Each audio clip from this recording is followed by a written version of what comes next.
At 11:42 in the morning, 3 decks below the flight deck, a timer starts and nobody has to say why. 40 minutes. That's it. That's the entire window before 1,100 hungry sailors hit the line expecting a hot lunch.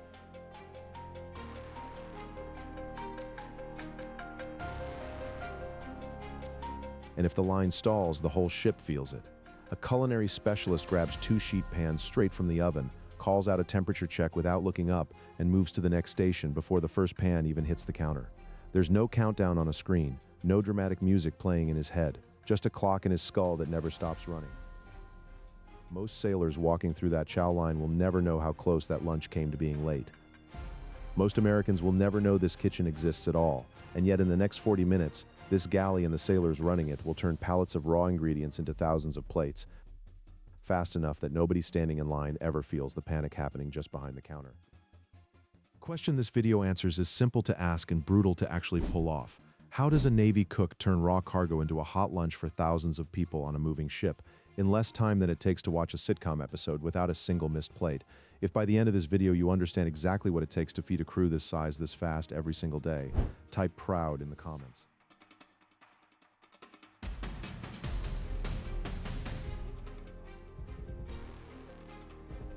The enemy here is not hunger.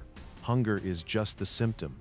The real enemy is time, and the physics of feeding a floating population that cannot stop moving, cannot restock on a whim, and cannot afford a single sailor collapsing at his station because breakfast came late.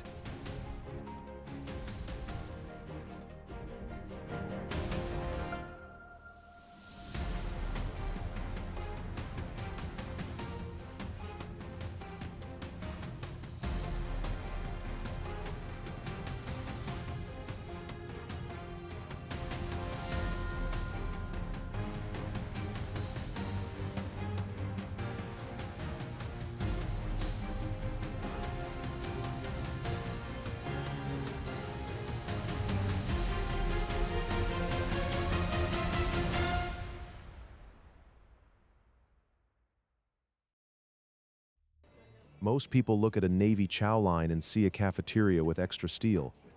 What they miss is that this is closer to a small city's entire food economy compressed into a hull, running on a clock that never resets. One number makes that clear. On a single heavy operations day, the Ford's galleys can push through roughly 17,000 to 18,000 meals according to the ship's own supply department. That is not one big kitchen working hard.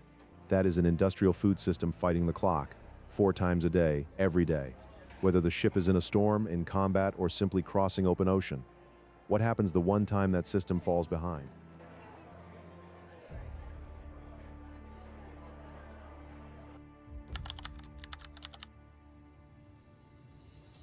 To understand the scale, picture the town you grew up in. Not a city, a town, the kind with 1 high school and a single stoplight. The USS Gerald R Ford carries a population close to that size. Sailors and aircrew combined, sealed inside a hull just over 1,100 feet long, a Nimitz-class carrier operates 5 separate galleys just to keep pace with that population. The Ford runs the entire operation through 2, using a design the Navy calls the conglomerate galley system. That is the equivalent of a small town closing 4 of its 5 restaurants and still managing to serve the exact same number of dinners on time every night. The ship's culinary team can also bake around 1,200 portions at once in its ovens, according to Navy accounts of shipboard food service. That is the equivalent of a mid-sized commercial bakery running at full capacity in a kitchen with no windows, several decks below flight operations. Serving lines are built to move roughly 12 sailors through per minute during peak rushes. That is the equivalent of clearing an entire school cafeteria line every 90 seconds, for hours, without a single tray hitting the deck. None of this happens by accident, and none of it happens with room for error. What comes next is the part almost nobody outside the Navy ever gets to see. The floating city runs on more than jet fuel and ambition. It runs on calories, and the accounting starts long before anyone sits down to eat. The Ford's crew alone numbers in the thousands, and that is before the air wing arrives. When the carrier air wing embarks with its fighter squadrons, its maintenance crews, and its support personnel, the total population on board can climb toward 5,000 people or more. Every one of them needs fuel just to function. Sailors on the flight deck and in engineering spaces routinely work 12 to 16-hour shifts. Their bodies burn through 2,800 to 3,000 calories a day, according to figures reported from carriers like the USS Abraham Lincoln, just to keep pace with the physical demands of the job. That is the equivalent of an endurance athlete's daily intake, except this athlete is also operating a jet engine, arming a missile, or standing a watch at 2 in the morning. Multiply that by thousands of people, and the math turns terrifying fast. This is not about keeping people comfortable. This is about keeping a nuclear-powered weapon of war functional, because a hungry sailor is a slower sailor, and slow is a word that gets people killed on a flight deck. Have you ever pulled a double shift and felt your focus start to slip by hour 10? Now imagine that shift standing 3 feet from a jet engine intake. Drop your answer below. Before we go further, take a second to hit that like button and subscribe. Over 98% of you watch without subscribing. It costs you nothing but makes a huge difference. Now back to how the Navy actually turns that need into 18,000 plates of food.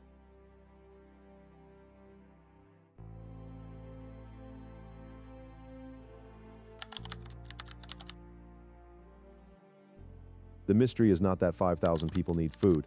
It is how that number balloons into 18,000 meals every single day. That 40-minute lunch window you just watched play out isn't the exception. It's one of 4 identical sprints the galley runs every single day. Breakfast alone can run from 6 in the morning until 9, feeding the overnight watch coming off duty and the day shift gearing up.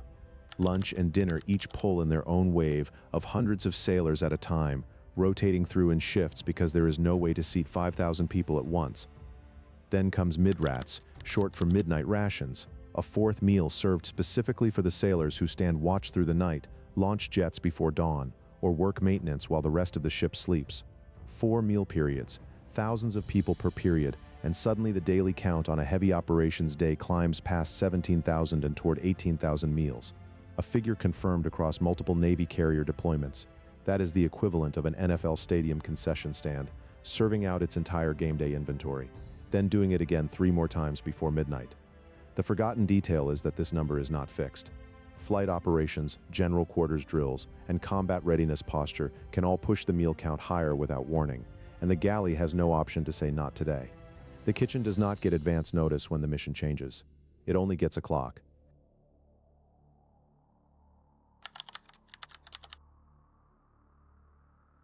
Ask yourself what a kitchen looks like when it has to run at that pace without ever fully closing. Step inside the Ford's galley, and the first thing that breaks expectations is the absence of chaos. 2 conglomerate galleys, 1 aft and 1 forward, handle what used to take 5 separate kitchens on older Nimitz-class carriers, according to Navy Supply Department accounts of the Ford's design. The aft galley feeds crew, chiefs, and officers from 3 different serving sides simultaneously, all cooked from the same source, by the same cooks. The forward galley activates only when the air wing is aboard, adding dedicated culinary specialists to handle the extra load. Numbers here matter. 43 ovens can bake 1,200 portions at once. Serving lines move 12 sailors per minute. Hot holding equipment keeps food at a safe serving temperature, close to 140 degrees Fahrenheit, for up to 2 hours before quality standards force a changeover. Think of it like a single restaurant kitchen supplying 3 dining rooms at once, except the restaurant is also a warship. The dining rooms rotate populations every 90 minutes, and there is no walk-in option to just order a pizza if the system breaks down. The old Nimitz-class approach used 5 scattered kitchens and far more manpower to hit similar output.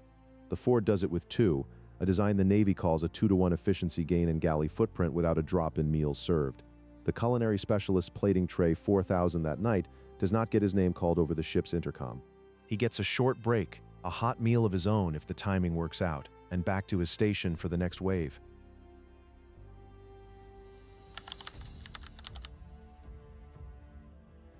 That efficiency does not eliminate the pressure, it just relocates it, because a kitchen that never fully shuts down needs people willing to never fully stop either. Food service aboard a carrier like the Ford runs close to 24 hours a day, with many crews reporting only a narrow window, sometimes as brief as 2 to 5 in the morning when the main galley formally pauses before immediately resetting for the next breakfast push. During that pause, alternate food stations and snack availability still exist for sailors on watch, meaning the kitchen never truly goes dark. Numbers that matter here include a rotating shift structure that keeps culinary specialists working around the clock in overlapping teams. A 21-day menu rotation designed specifically to prevent food fatigue on deployments that stretch 6 months or longer. And a crew of culinary specialists that can number close to 90 aboard a large carrier. Think of it like a hospital cafeteria that also has to serve an emergency room, a maternity ward, and a night shift simultaneously, except this hospital is at sea, resupplies only every few weeks, and cannot call a backup vendor if something runs short. Older carriers running 5 separate galleys needed hundreds of cooks working staggered shifts just to maintain that same continuous coverage.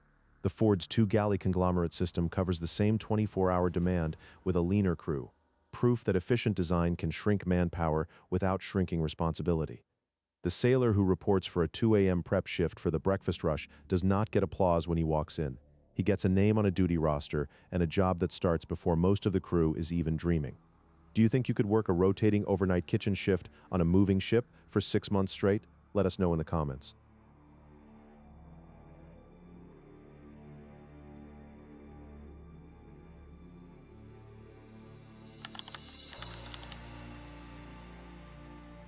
But here's the part nobody talks about. None of those 18,000 meals exist until food physically gets onto the ship, and a carrier cannot simply pull into a port whenever the freezer runs low. The Ford and carriers like it rely on underway replenishment, a process where supply ships transfer pallets of frozen, chilled, and dry goods while both vessels are moving through open ocean, sometimes just yards apart.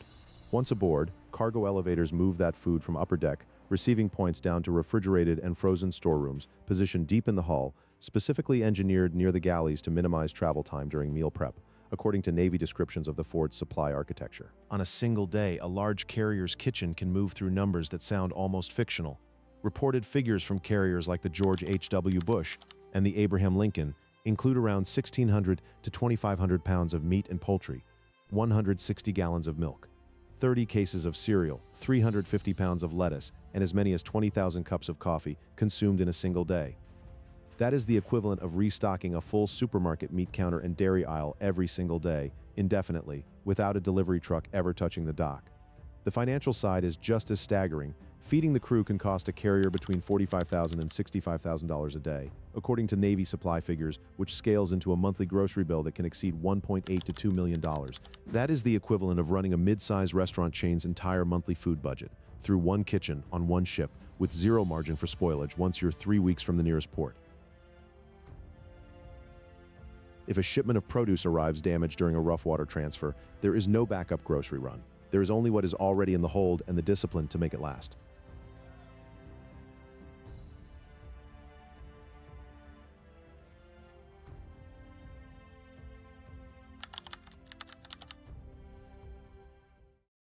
What it actually takes to feed over 5,000 people every day on a ship like this is not one impressive system. It is dozens of imperfect systems forced into perfect timing. It takes a supply chain that survives open ocean transfers in bad weather. It takes a 2-galley design that replaced 5 kitchens without losing a single meal period. It takes 90 culinary specialists working shifts that blur into each other, a 21-day menu built to fight monotony, and hot holding equipment tuned to hold a temperature within a 2-hour window, meal after meal, day after day.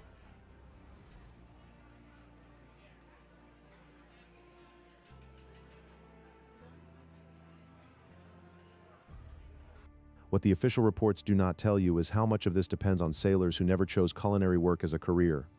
Young enlisted personnel temporarily assigned to the galley through a rotation. The Navy has called cranking for generations, learning under pressure that a drop tray during a lunch rush for 4,000 people is not a minor mistake. It is a supply gap that has to be solved in real time with no do-over. Every plate that reaches a flight deck crewman before his shift, every mid-rats tray handed to a sailor who has not slept in 18 hours, represents a chain of decisions made hours or days earlier by people whose names will never appear in a mission report.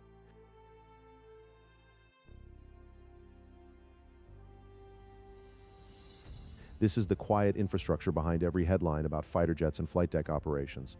The jets do not fly, the reactors do not matter, and the mission does not happen if the galley 3 decks down falls even 1 meal period behind. These are the culinary specialists, supply officers, and cranking sailors standing watch over stockpots and cargo manifests, so the rest of the crew can fly, fight, and sleep under the shield.